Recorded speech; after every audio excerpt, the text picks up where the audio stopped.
Ang batang ito ay nakagat ng langgam at hindi nagtagal ay naramdaman niyang umiikot at gumuho ang langit. Nang magising siya, nagsimulang mangyari sa kanya ang mga kakaibang bagay. Pinulot niya ang karton ng gatas, ngunit nakaipit ito sa kanyang kamay. Sinubukan niyang alisin iyon, ngunit hindi niya magawa. Kailangang tanggalin ng kanyang ama ang karton sa kanyang mga kamay. Nang kunin niya ang baso, nabasag ito sa ilang piraso. Nataranta ang bata at hindi alam kung ano ang nangyayari sa kanya. Pagpasok niya sa paaralan, hindi niya sinasadyang nasira ang pinto habang sinusubukang hatakin ito. Naiwan din ang kaibigan na nagulat. Ang unang klase ng araw ay PE. Tinawag ng guro ng gym ang bata upang magsanay kasama niya, ngunit nang kumilos ang guro, madali itong naiwasan ng bata.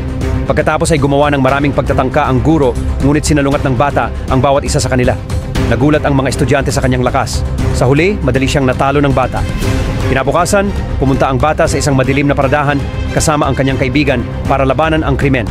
Nang makita niya ang isang lalaking tumatakbo na may dalang pitaka ng babae, mabilis itong nagpalit ng superhero costume at hinarap siya para ibalik ang wallet ng babae. Ngunit sinimulan siyang kutyain ng magnanakaw sa pagsisikap na maging isang superhero. Natakot ang bata at nagsimulang umatras, ngunit hindi niya namalayan na parang langgam na pala siyang gumagapang sa pader.